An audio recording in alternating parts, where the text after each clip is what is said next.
아버지 하나님, 오늘도 능력 대신 우리 주 예수 그리스도를 바라봅니다. 예수님이 우리를 위해 기꺼이 십자가를 지시고 예수님이 우리의 구원을 이루시며 예수님이 우리를 영광 가운데 초대했습니다. 주님, 오늘도 그 주님 바라보면서 주의 말씀 안에 귀를 기울이게 도와주시고 주의 말씀을 따라 살아갈 수 있도록, 그 말씀 가운데 힘을 얻을 수 있도록 오늘도 성령님이 함께하여 주시옵소서. 감사하며 예수님의 이름으로 기도했습니다. 아멘.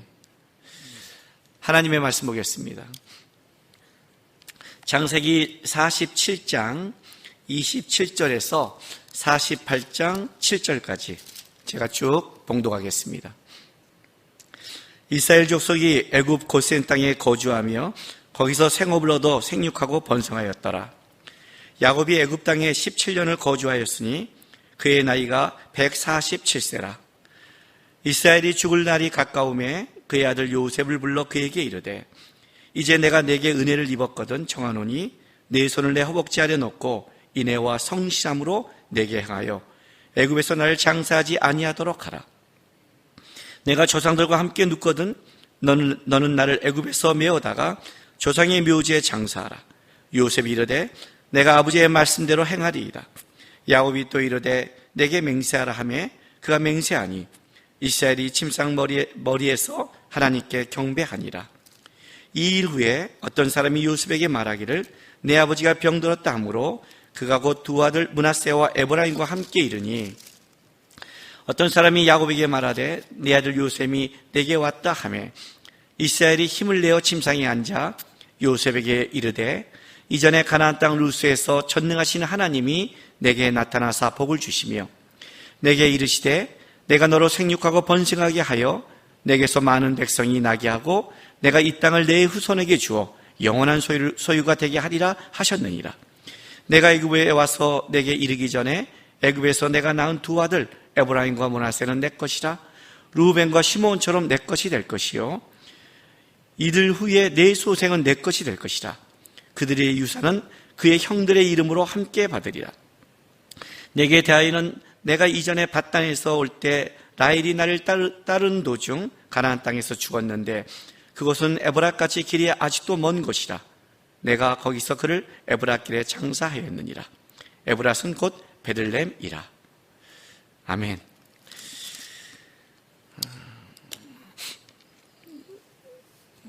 성경에는 수많은 인물들이 있죠.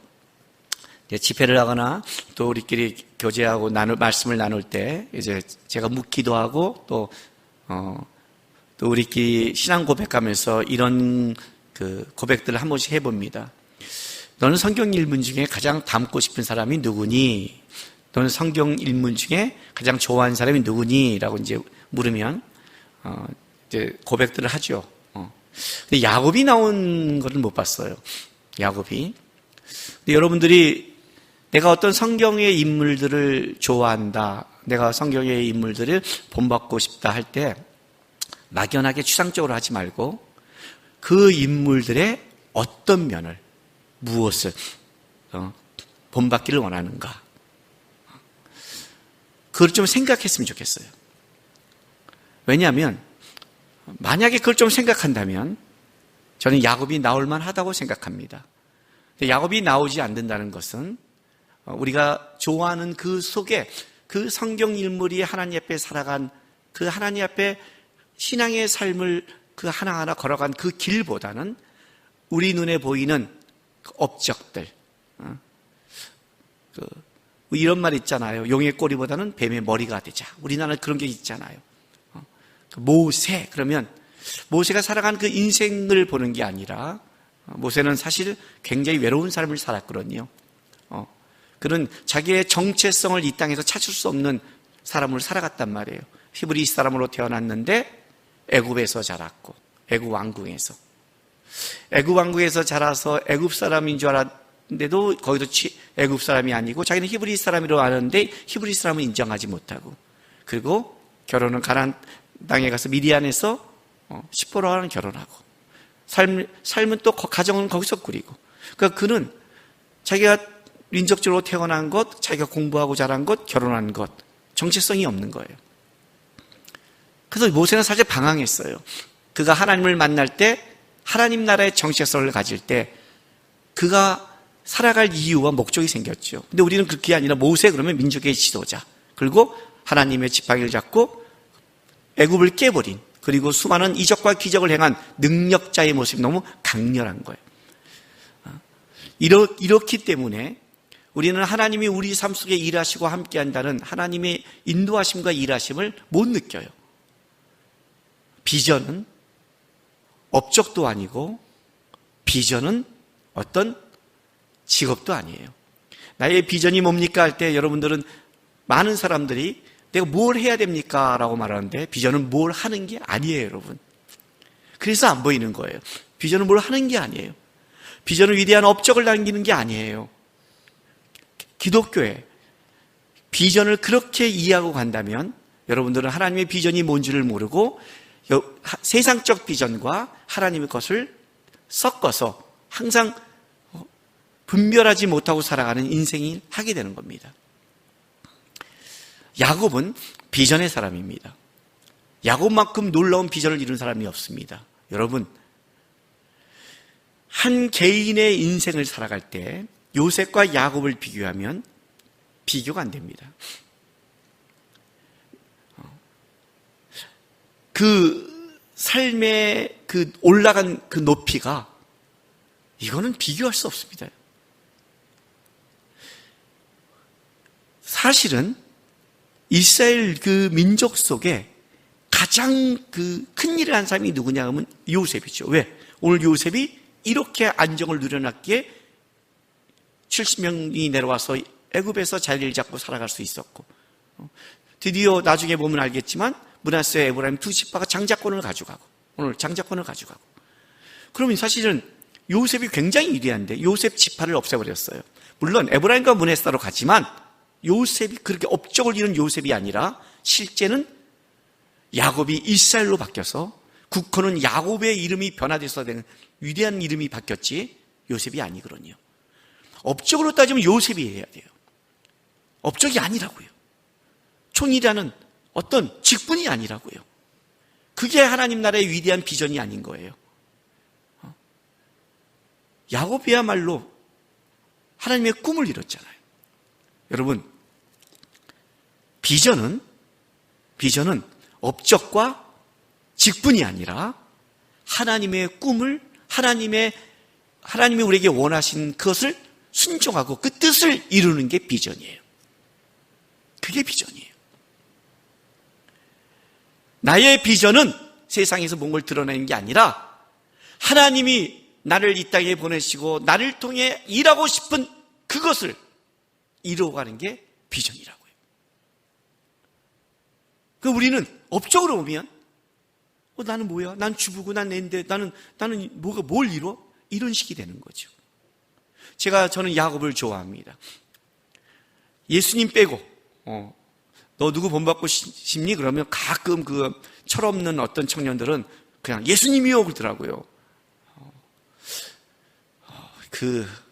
굉장히 담대하고 믿음 있고 열정적이지만 내가 잠깐 나갔다 간 그런 느낌. 예수님은 지금도 우리가 본받는 거죠. 예수님의 장성한 분량까지. 여러분 얼마나 벅찹니까? 여러분 삶 속에서 힘들어하죠? 얼마나 벅찹니까 여러분? 그러니까 예수님은 제껴놓고 성경에서 가장 본받고 싶은, 그리고 너가 나중에 하나님이 너에게 만약 이루어진다면 어떤 인물처럼 되고 싶니라고 말한다면 저는 야곱입니다. 야곱이 어떤 것? 팔 뒤꿈치 잡은 것? 머리 쓰는 것? 아니요. 야곱의 그 삶의 고생, 제가 일부러 고생을 좋아하겠어요? 그게 아니라 오늘 읽은 이 본문 창세기 47장 27절부터 49장 끝, 아니면 50장 야곱이 죽은 그 이후까지의 이 본문 때문에 저는 야곱을 사랑하고, 하나님이 너가 인생 속에 어떤 인물처럼 너가 살고 싶니? 그러면 하나님, 저는 여기 있는 야곱처럼 되고 싶습니다라고 고백합니다. 왜냐하면 야곱은 말년이 아름답습니다. 끝이 아름답습니다. 아름다울 정도가 아니라 위대합니다. 창세기의 마지막을 야곱의 축복으로 깔 만큼 12지파는 이스라엘의 근본입니다. 이스라엘의 근본에게 다 축복을 할 만큼 그는 분별력 있는 자요, 축복의 통로요, 그는 축복의 사람입니다. 바로에게도 축복했고, 그가 밟는 땅, 그가 만나는 자, 그는 분별력 있게 축복할 수 있는 아름다운 자입니다.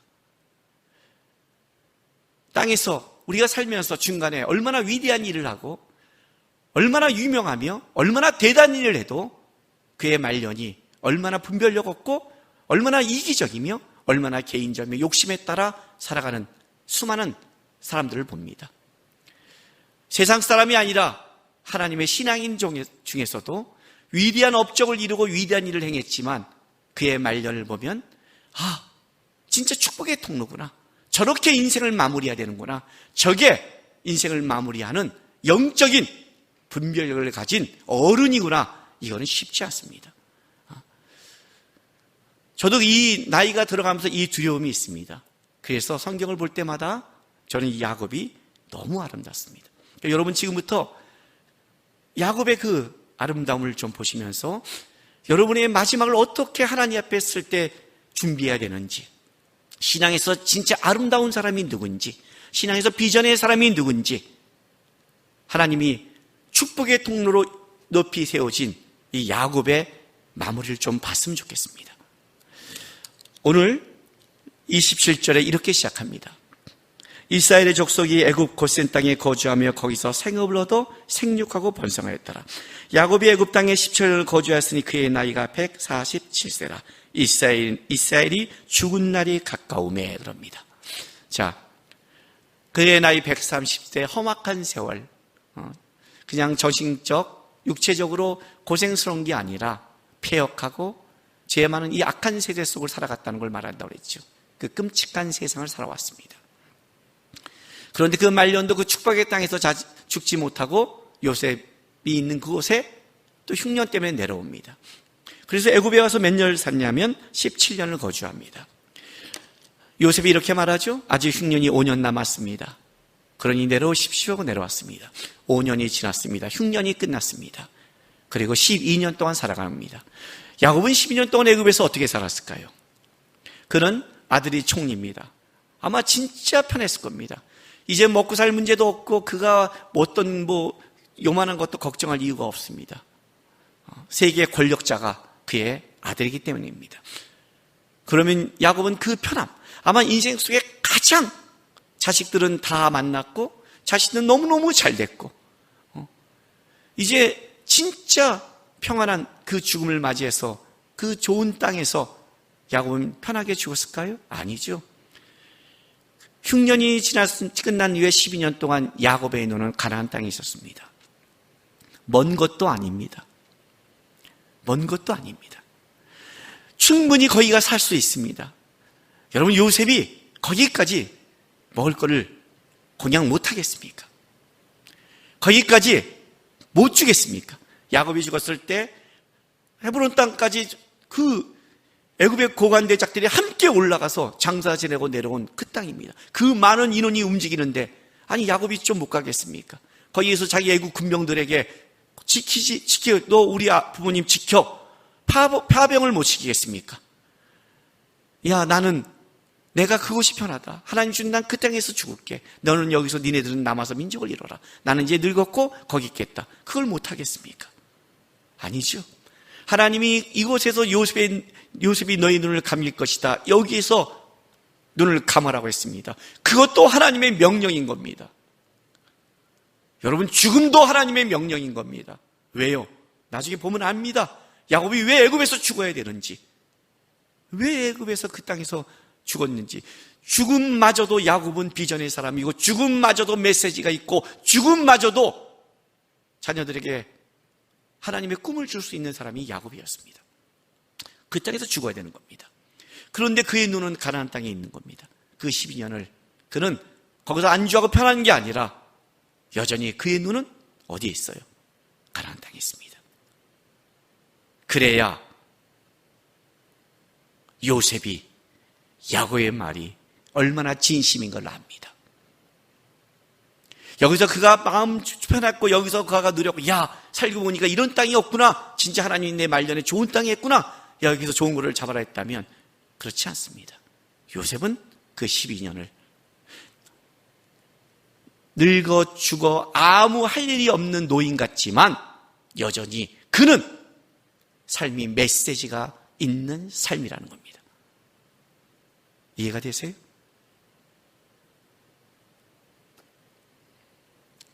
제가 아는 분 중에 40대 암에 걸렸는데 사기였습니다. 의사가 방법이 없으며 다 퍼졌습니다. 2달에서 3달입니다. 라고 판명을 받았습니다. 그리고 석 달 되기 전에 하늘나라로 갔습니다.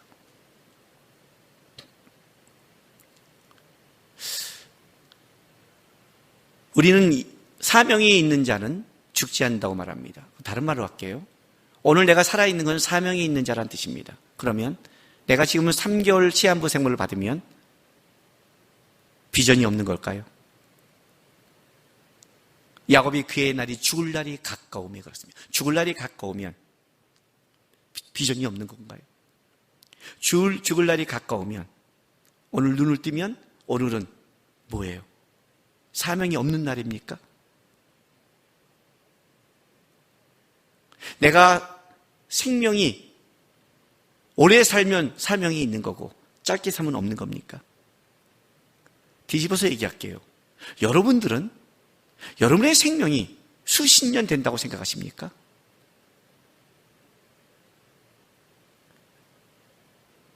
우리의 생명이 언제 어떻게 갈지를 모르잖아요. 내일은 선물이잖아요. 오늘이 사명의 날이잖아요. 오늘이 하나님이 주신 날이잖아요. 내일은 선물로 오는 날이잖아요. 오늘을 살아내는 게 신앙이잖아요. 그러면 그 연수를 알면, 연수가 긴다고 말하면 너 내가 50년 살게 해줘, 더 이상 살게 해줄 거야. 그러면 난 사명이 있는 날이고 석 달이면 없는 겁니까? 아니에요, 여러분. 우리의 삶은 이 땅에서 언제나 주님 안에 살아가고 주님을 바라보고 이 땅이 천국이 아니라 내가 가야 될 곳이 있는 것을 바라보는 게 그게 신앙이고 천국이잖아요. 우리는 땅을 밟고 살고 땅에 성실하지만 우리의 눈은 하늘을 바라보고 있고 우리는 하늘의 비전을 꿈꾸고 있잖아요. 기독교인은 현실과 초월 사이에 살아가는 존재잖아요. 땅과 하늘을 붙잡고 있는 존재잖아요. 기독교인만 이 땅의 사람들에게 하늘을 바라보게 할 수 있는 유일한 사람들. 왜? 하늘을 붙잡았기 때문에. 땅을 밟고 있지만 하늘을 붙잡은 유일한 존재. 세상은 땅을 밟고서 땅밖에 안 보지만 땅이 다가 아니라고 볼 수 있는, 그러나 땅을 무시하지 않고 땅에서 하나님의 뜻을 이루는, 하늘의 천국을 이 땅에서 보여주고 이룰 수 있는 유일한 존재, 그리스도인들. 야곱이 가나안 땅을 바라보듯 우리는 언제나 하늘나라를 바라보면서 그 기준과 삶을 살아가는 존재들, 그걸 말하잖아요. 그 12년을 살아가는 거예요. 그리고 이제 그가 기력이 다하니까 요셉한테 이렇게 말합니다. 죽을 날이 가까우매. 마지막 유언 같은 말이죠. 그 아들 요셉을 불러 그에게 이르되 이제 내가 내게 은혜를 입었거든 청하노니 네 손을 내 허벅지에 넣고 인애와 성실함으로, 자식한테 인애와 성실함으로, 뭐예요? 하나님의 성품이죠. 인애와 성실함으로 내게 행하여 애굽에서 날 장사하지 아니하도록 하라. 내가 초상과 함께 눕고는 너는 날 애굽에서 메어다가 초상의 묘지에 장사하라. 요셉이 이르되 내가 아버지의 말씀대로 행하리라. 야곱이 또 이르되 내게 맹세하라며 그가 맹세하니 이스라엘이 침상머리에 하나님께 경배하니라 했어요. 여기서 이 허벅지 아래 손을 넣는다는 건 어떤 거냐? 굉장히 강력한 맹세입니다. 창세기 24장 2절에 아브라함이 이삭의 아내를 구하기 위해 종 엘리에스를 보낼 때 바로 이 맹세를 시킵니다. 자, 24장 2절. 아브라함이 자기 집 모든 소유를 맡은 늙은 종에게 이르되 청컨대 내 허벅지 밑에 손을 넣어라 그럽니다. 왜요? 고대 근동에서는 가장 강력하고 엄숙한 맹세를 할 때 바로 허벅지 아래에 손을 넣습니다. 이것은 불복종 시에는 저주를 받겠다는 표현이고, 또는 사타구니에 넣었다는 것은 대를 이어서 충성하겠다는, 이 충성이 당신에게 끝나지 않고 나는 계속해서 당신의 집안 가문까지 충성하겠다는 아주 강력한 그 충성을 얘기하는 겁니다. 요셉에게 넣었다는 건 뭐예요? 강력하게 맹세라고 말하잖아요. 맹세합니다. 어떤 맹세? 강력한 맹세. 대를 이어서 너 하나에 끝나는 게 아니라, 그냥 나 하나 보내는 게 아니라 강력한 맹세를 시키는 겁니다. 죽음만큼 강력한 메시지가 없습니다. 그래서 죽음을 기독교인들은 준비해야 됩니다. 준비해야 됩니다. 제가 한번 예화를 쓴 것 같은데, 제 아는 동기 목사님이 부교육자 시절에 연락을 받았습니다. 자기 성도 아버님이 지방에 사는데 돌아가신 거예요. 근데 사고로 돌아가셨어요. 아침에 인사하고 나갔는데 길 가다가 그냥 쓰러졌는데 응급실에 끌려간 거예요. 근데 돌아가셨다는 거예요. 이게 가장 돌아가실 때 힘든 거죠. 왜냐면 아침에 인사도 못하고 나가는데 그렇게 가족들이 보낼 때 가장 힘든 거고, 또 걷다가 나가면서 인사도 안 했거나 또 말이라도 다퉜으면 평생 가슴에 남는 게 가족이잖아요. 전날 또 잘못해주면 내가 마지막을 그렇게 보내서 남는 거니까 어떻게 이 장례 예배를 인도해야 되지 하고 딱 내려갔는데, 장례식장 들어갔는데 너무 분위기가 좋더래요. 가족들이. 왜 그런가 했더니 딱 응급실에 들어가서 이제 산소 이거 쓰고 막 차가 수술 들어가는데 가족들이 모였는데 그때 잠깐 정신이 돌아오셨대요. 정신이 딱 돌아오니까 보니까 이따 수업했잖아요. 정신이 돌아왔으니까 가족들에게 그 산소마스크를 착 띄고 마지막 딱 말을 했는데, 그 아버지가 이런 말을 했어요. 얘들아, 나 간다. 천국에서 보자. 그리고 돌아가셨대요. 마지막 말. 내가 석 달에 죽는다 그러면 마지막 말을 많이 생각했겠죠. 그러나 어느 날 급하게 내가 쓰러져서 이거 내가 이제 못 이어야겠다고 스스로 느낄 때 어떤 말을 하시겠습니까? 근데 그 아버지의 마지막 말은 얘들아, 나 간다. 천국에서 보자. 가족들이 그 한마디에 다 위로를 받고 신앙이 회복되고, 우리 아버지 이렇게 사셨구나. 그 천국이란 그 한마디에 회복이 다 된 거예요. 여러분은 어떤 것을 가슴속에 담고 다닙니까? 했더니 선생님 어디에요? 저 살려주세요. 근데 죽었다고 봐요. 굉장히 이 죽음은 메시지입니다, 여러분. 그리스도인에게 죽음은 끝나는 게 아니라 강력한 하나님의 나라의 축복이라는 걸 전할 수 있는 겁니다. 쉽지 않죠. 그래서 준비해야 돼요. 저도 준비해요. 어떻게 맞지 못지만 그래서 기도해요. 하나님 앞에 가장 아름답게 갈 수 있는 그 천국 문 앞에서의 천국 백성의 모습이 제 안에 있기를 소망합니다 하고 저도 기도하고 있어요. 준비하셔야 돼요. 야곱이 강력한 맹세를 지켜요. 그리고 나서 48장 1절에 그 일 후에 어떤 사람이 요셉에게 말하기를 내 아버지가 병들었다므로 그가 곧 두 아들 므낫세 에브라임께 이르니. 자, 이 일 후에 앞의 사건과 연결되는 거죠. 앞의 사건. 야곱이 자기가 이제 노쇠하고 자기가 기력이 쇠한 걸 알면서 강력한 맹세를 시킨 그 일 위에 이제 완전히 기력이 이제 없어지자 이 말을 들은 요셉이 므낫세와 에브라임을 데리고 함께 잃었어요. 그래서 어떤 사람이 이제 아들 요셉이 왔다니까 야곱이 아니에요. 이스라엘이 힘을 내서 침상에 앉아 7절까지 얘기를 하는데, 이 이제 그 다음 8절부터는 므낫세와 에브라임의 축복이고 49장은 야곱의 아들들의 축복이란 말이에요. 그 축복을 빼고 나서는 이것이 어떤 면에서는 요셉에게 준 마지막 유언 같은 말이죠. 요셉에게 준. 그 말씀이 이렇게 되는 거예요. 보세요. 자, 3절부터 7절까지 보세요. 아주 짤막하지만 여기에 야곱의 시작과 끝이 다 담아 있어요. 요셉에게 전할. 자, 3절 요셉의 이르되 이전에 가나안 땅 루스에서 전능하신 하나님이 내게 나타나 복을 주시며. 루스 베델의 옛 예입니다. 야곱하면 베델 아닙니까? 야곱하면 베델이죠. 그 에서에게 도망가서 하란 땅으로 갈 때 바로 베델에서 하나님을 만나 신앙의 깊은 체험을 하고 여기에 내가 하나님이 나를 돌아오게 하리라는 걸 고백하고 여기에 하나님의 전을 지켰다고 약속한 곳, 돌아와서 그것에 빨리 가지 않고 세겜에 머물렀다가 큰 사건을 당하고 엘베델, 베델의 하나님을 불러서 그가 축복을 갔던 그 땅, 루스, 야곱의 신앙의 시작인 곳, 그것부터 시작하는 거예요. 그때 하나님이 나타나서 4절 내게 이르되 내가 너로 생육하고 번성하게 하여 내게 많은 백성이 나게 하고 내가 이 땅을 내 후손에게 주어 영원한 소유가 되게 하리라 하셨으니, 딱 강조된 게 뭐예요? 너에게 후손을 주며 이 땅을 내 후손에게 주리라. 요셉에게 지금 뭘 갖춰요? 애굽 땅이 아니잖아요. 나로 태어난 모든 후손은 하나님이 너까지 하나님이 하신 것이다. 그들의 땅은 여기가 아니다. 하나님이 약속한 그 땅이다.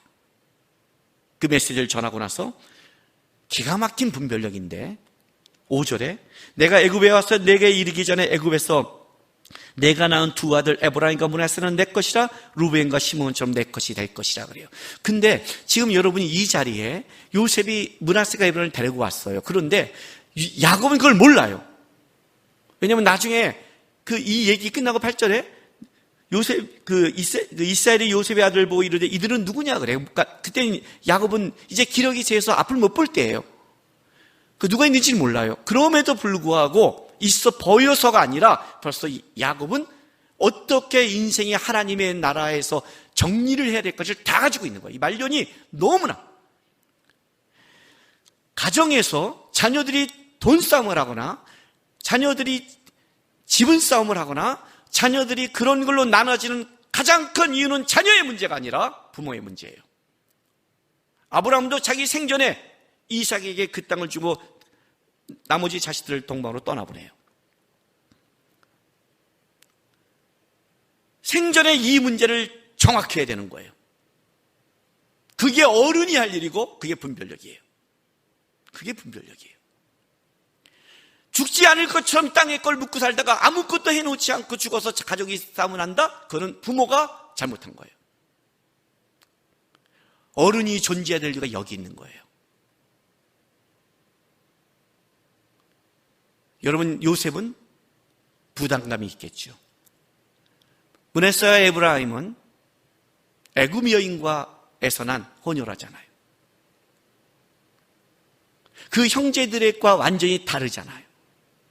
더 나아가서 형제들이 그 자녀들은 가나안 땅에서 목축을 하며 같은 문화와 같은 정서적인 것을 교류하고 있지만 요셉의 알들은 귀족으로 자랐고 그의 문화와 그가 겪은 것은 다르잖아요. 우리로 말할까요? 얘네들은 그냥 시골 공립학교를 다 다녔던 애들인데 여기는 뭐예요? 보통 학교가 보통 사립이 아니라 뭐예요? 미국에서 여기는 난다 긴다 하는 애들만 1년에 한 학기가 1억 건 되는데 이런 데 가서 공부하는 애 아니에요. 어떻게 교류가 되겠어요? 야곱이 죽은 이후에 어떤 일이 벌어질지 어떻게 알아요? 근데 야곱이 얼마나 분별력이 있냐면 이 문제를 해결해요. 므낫세와 에브라임은 뭐예요? 내 것이래요. 손자를 양자 삼아요. 아주 지혜롭고 분별력이 있어요. 요셉 지파와 다른 지파로 한다면 요셉이 일어난 업적 때문에 어떤 일이 벌어져요? 다른 지파가 죽어요. 요셉은 하나님의 뜻을 이뤄 앞서 보는 자의 삶을 살고 끝내버리고 지파의 이름은 너는 네 이름을 갖지 마 하고 날려버리고 누구예요? 장자는 2배를 고대 군대는 2배를 가드니까 하나님의 장자권이 너에게 있음을 알고 그 두 아들을 양자 삼아 어떻게 돼요? 자기의 아들로 지파에 집어넣으며 그 새로운 시작을 딱 야곱이 정확하게 끝내버리는 거예요. 너무 분별력이 있는 거예요. 이래서 이스라엘의 지파가 탄탄하게 시작되는 거예요. 루벤과 시므온처럼 내 것이 될 것이다. 손자가 아닌 아들의 반열로 올릴 것이다 를 해요. 그리고 나서 7절에 뜬금없이 뭐가 나온지 아세요? 내게 대하여는 내가 이전에 밧다란에서 올 때 라헬이 나를 따르는 도중 가나안 땅에 죽었는데 그곳은 에브라까지 가는 길이 아직도 먼 곳이라 내가 거기서 그를 에브라 길에 장사하니라. 에브라는 곧 베들레헴이라. 우리가 이건 알고 있는 길이잖아요. 오는 길 속에 라헬이 죽어서 어떻게 돼요? 베냐민을 낳고 죽었을 때 베들레헴에 묻거든요. 왜 페랑간 이 얘기가 나왔을까요? 왜 마지막에 뜬금없이 라헬은 요셉의 어머니예요. 나를 가나안 땅에 장사하게 하라. 하나님이 나를 통해 생육하고 번성하는 축복을 줬고 그 가나안 땅을 축복의 땅으로 말했다. 그 땅이 우리의 땅이다. 그 땅이 우리의 땅이다. 너희 아들들도 내 양자가 돼서 이 축복의 반열에 들어가야 된다. 애굽의 소생이 너와 같이 섞였다 해도 이 애굽 땅에 남을 자식이 아니다. 하나님이 앞서 보내 하나님이 나를 통해 난 자식이라면 그는 하나님의 사람이야. 혈통이 아니다. 하나님이 선택한 자다. 그 땅을 향해야 된다 하면서 딱 결론을 내는 거예요. 너희 어머니, 너를 난 여인, 나의 사랑하는 아내, 내가 하란 땅에 있을 때 가나안 땅을 향하려고 올 때 기꺼이 나를 따라 가나안 땅에 달려왔던 여인이다. 그가 가나안 땅을 향해 달려오다가 죽었을 때 뭐라고 그래요? 거기에 장사 지낸 게 아니라 에브라 길은 먼 곳이라 그러잖아요. 그죠? 이전에 밧단을 올 때 라헬은 나를 따르는 도중 가나안 땅에 죽었는데 죽었기에 거기에 묻은 게 아니다. 그곳은 에브라까지 아직 먼 길이라 내가 거기서 그를 에브라 길에 장사했다. 그 여인이 하나님을 향해 달려왔기에 노중에 노상에 사는 것이 아니라 바로 그 땅에 내가 장사했다. 거기 묻혀야 되고 거기에 죽어야 되고 거기서 살아야 되는 것이다. 너희의 아비인 나도 그렇게 가는 거고 죽어 절대 여기 장사 안 할 거고 너희 엄마도 그렇게 그곳에 있다. 너희 자녀도 애굽에 아무리 좋은 위치에 있다 할지라도 애굽에 남을 자식이 아니다. 하나님이 약속한 자식이다. 그 아들들도 가나안을 향해야 된다 하고 메시지를 준 거예요. 어떻게 요셉이 안 가겠어요? 어떻게 해요? 신앙의 유산이 이런데 그의 아버지가 가나안 땅을 얼마나 사모했는데 신앙이 말이라고 생각하십니까? 말로는 천국 가면서 실제 땅의 권을 붙잡고 있으니까 나를 보면 하늘이 아니라 땅이 보이는 거죠.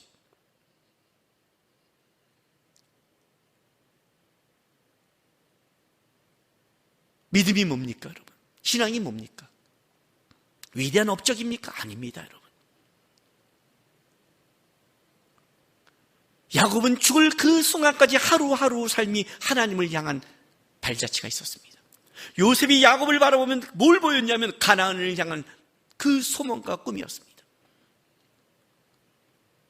그는 애굽 12년이 늙어 병들어 죽는 노인이 아니라 그 땅에서 천국을 얘기한 자요. 거기서 천국을 향해서 이 아이들을 비전을 제시하는 자요. 그렇게 내 아내와 살아갔다고 삶을 얘기하는 자요. 하나님의 꿈을 얘기한 자입니다. 업적고 일이라고 생각하면 젊은 사람들이 더 낫겠죠. 그러면 나이 든 우리 사람들은 병들어 쓸모없는 사람에 불과하죠. 신앙을 비전을 업적으로 갖고 있기 때문에 신앙이 뭔지를 모르고 업적만 이루려고 세상적인 야망을 비전으로 바꾼다고 그랬잖아요. 아니요. 비전이란 하나님의 꿈, 하나님의 뜻 안에 내가 순종하며 오늘 살아가며 그를 드러내는 것이 비전입니다. 대단한 일을 못해도 됩니다. 그냥 주부로 살아도 됩니다. 내가 병들어 앞으로 평생 어쩌면 내 삶은 대단한 게 없어. 그냥 나는 아침에 똑같아. 병들고 그냥 견디고 살아가. 예. 이렇게 말하는 거예요. 땅의 거기에 달하면 나는 진짜 불행한 사람이다. 왜? 몸도 건강하지 못하고 아프고 이렇게 살아가는 게 나는 땅에서는 진짜 불행한 사람이지만 나는 절대 불행하지 않다. 나는 천국을 소유한 자요 바라보는 자다. 나는 거기서 분명히 하나님 앞에 귀한, 하나님의 아름다운, 하나님이 꿈꾸는 그 속에 하나님과 같이 동행할 소망을 가지고 있다. 나는 오늘도 거기서 하루하루 하나님을 바라본다. 그 하나님의 이야기가 있는 사람, 그게 비전의 사람이고, 그게 하나님이 꿈꾸는 사람이며, 그게 바로 야곱 같은 사람이에요. 저는 야곱이 너무 부럽고 존경하며 본받고 싶어요. 설교 못할 날이 있겠죠. 기러기 세할 날이 있겠죠. 나중에 여러분이 올 때, 야, 김남국 목사님 욕도 하면서 옛날 까랑까랑 하더니 말을 이렇게 부리면서 힘들어서 이렇게 설교단에 설 날도 있겠죠. 그죠? 예. 힘들게 할지 모르겠어요. 나이 들어 설교 못해서 어느 날 같이 섰는데 힘들을지 모르겠어요. 그래도 그 자리에 서서 나는 천국을 꿈꿉니다. 천국이 있습니다. 이 땅의 것에 붙잡히거나 묶이거나 무너지지 마십시오. 하나님의 나라가 있습니다. 그렇게 말할 수 있다면 여전히 비전의 사람인 거죠. 저도 꿈꾸는 삶, 저도 소망하는 삶, 닮고 싶은 삶, 야곱의 삶입니다. 업적을 쫓지 마십시오. 여러분의 꿈을 쫓지 마십시오.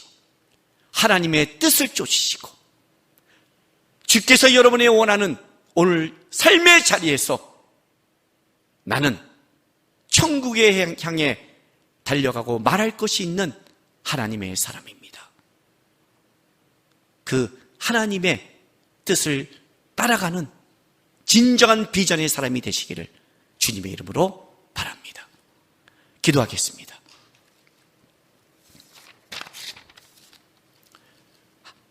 우리 다 같이 기도했으면 좋겠습니다. 하나님, 비전이라는 이름으로 야망과 내가 원하는 것을 쫓는 사람이 되지 않게 도와주십시오. 주께서 오늘 나를 하루를 살게 하신다면 이 오늘 하루의 삶 속에 주께서 원하시는 꿈과 뜻이 있을 줄입니다.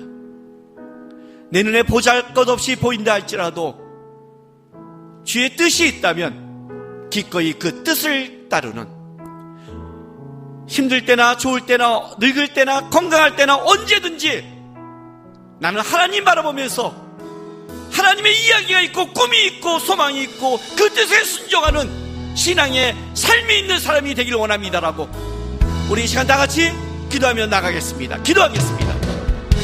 거룩하신 아버지 하나님 감사합니다. 우리를 사랑하시고 선택해 주셔서 감사합니다. 땅의 것만 쫓는 자가 아니라 하늘을 바라보며 오늘 하루하루를 천국을 향한 발걸음과 천국을 향한 삶의 이야기를 쓸 수 있는 자 되게 하셔서 감사합니다. 주님, 우리는 땅의 것으로 판단받는 자가 아닙니다. 우리는 땅의 업적으로 주 앞에 서는 자가 아닙니다. 우리는 주님께서 나를 하루를 살게 하는 하나님의 뜻을 쫓는 자로 주 앞에 설 거고 하나님께 순종하는 자로 주 앞에 갈 자들입니다. 주님, 하늘의 이야기, 천국의 눈, 하나님의 나라의 마음을 이 땅에 보이고 드러내며 붙잡는 삶을 살게 도와주옵소서. 세상 사람이 나를 볼 때 똑같이 땅의 것을 붙잡는 자의 인생이 아니라 하나님의 이름을 빙자해서 땅의 것을 추구하는 자가 아니라 하나님이 부유하든 부유하지 않던 축복을 이 땅의 것을 주던 안 주던 언제나 나의 눈과 삶은 죽는 그날까지 하나님을 향한 발걸음과 소망을 살아가는 주의 뜻에 순종하는 비전의 사람이 될 수 있도록 하나님 도우시고 인도하여 주시고 함께하여 주십시오.